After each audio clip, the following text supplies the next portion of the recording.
Safety നമുക്ക് കിട്ടണമെന്നുണ്ടെങ്കിൽ ഈ ഹെൽമെറ്റിൻ്റെ ഈ ചിൻ സ്ട്രാപ്പ് എന്ന് പറയുന്ന സാധനം നമ്മൾ കൃത്യമായിട്ട് ഉപയോഗിക്കണം. അതിട്ട് നമ്മൾ ഉപയോഗിച്ചാൽ മാത്രമേ ഈ ഹെൽമെറ്റിൻ്റെ സുരക്ഷ നമുക്ക് കൃത്യമായിട്ട് എന്ത് ചെയ്യാൻ പറ്റുള്ളൂ, ഉറപ്പാക്കാൻ പറ്റുള്ളൂ. ഇല്ലെങ്കിൽ എന്ത് പറ്റും, ഒരു ബ്രേക്ക് പിടിക്കുന്ന സമയത്ത് ഹെൽമെറ്റ് തെറിച്ചു പോകും. ഹെൽമെറ്റ് തെറിച്ചു പോകുന്ന സമയത്ത് എന്ത് പറ്റും, ഈ ഹെൽമെറ്റ് കൊണ്ടുള്ള ഉപയോഗം നമുക്ക് നഷ്ടമാകും അല്ലേ. അല്ലെങ്കിൽ ഒരു അപകടം വരുന്ന സമയത്ത് ആദ്യം തെറിച്ചു പോകുന്നത് ഹെൽമെറ്റായിരിക്കും. നമ്മൾ വീഴുന്ന സമയത്ത് നമ്മുടെ തല എവിടെയെങ്കിലും തട്ടുകയോ എന്തെങ്കിലും സംഭവിച്ചു കഴിഞ്ഞാൽ എന്ത് പറ്റും, നമുക്കതിനുള്ള പരിക്കും ആഘാതവും ഒക്കെ അത്രത്തോളം വലുതായിട്ട് നമുക്ക് നമ്മുടെ തലയ്ക്ക് ഏൽക്കും.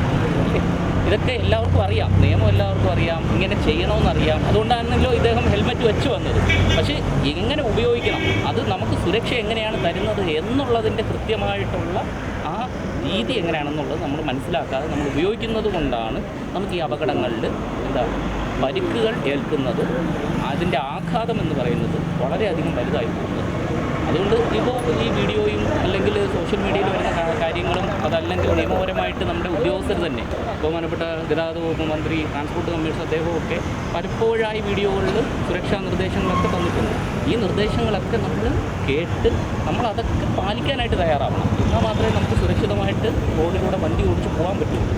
ഈ റോഡ് സുരക്ഷിതമാക്കണമെങ്കിൽ, അപകട വിമുക്തമാക്കണമെന്നുണ്ടെങ്കിൽ അത് തീരുമാനിക്കേണ്ടതും അതിനുവേണ്ടി പ്രയത്നിക്കേണ്ടതും വാഹനങ്ങൾ റോഡിലൂടെ ഓടിക്കുന്ന വ്യക്തികളാണ്. ഞങ്ങളെപ്പോലുള്ള ഉദ്യോഗസ്ഥരെന്ന് പറയുന്നത് നിയമം പാലിക്കപ്പെടാനായിട്ട് അത് പാലിക്കപ്പെടുന്നുണ്ടോ എന്ന് ഉറപ്പാക്കുന്നതിന് വേണ്ടിയിട്ട് മാത്രമേ ഞങ്ങൾക്കൊക്കെ റോഡിൽ നിൽക്കാനായിട്ട് സാധിക്കുകയുള്ളൂ. ഇപ്പോൾ ഞങ്ങൾ തടഞ്ഞു നിർത്തുന്ന സമയത്ത് ഫൈൻ ഈടാക്കേണ്ട സാഹചര്യം വരും. ഇപ്പോൾ ചിൻ സ്ട്രാപ്പ് ഇട്ടില്ലെങ്കിൽ എന്താ ഫൈൻ ഈടാക്കേണ്ട സാഹചര്യമാണ്. അപ്പോൾ വിചാരിക്കുന്ന ഹെൽമെറ്റ് ഞാൻ വെച്ചിരുന്നില്ലേ, ഈ ചിൻ സ്ട്രാപ്പിന് ധരിക്കാത്തതിന് ഫൈൻ ഞാൻ ഈടാക്കണമോ? നിയമത്തിൽ ചിൻ സ്ട്രാപ്പ് ധരിക്കണമെന്ന് പറയുന്നുണ്ട്.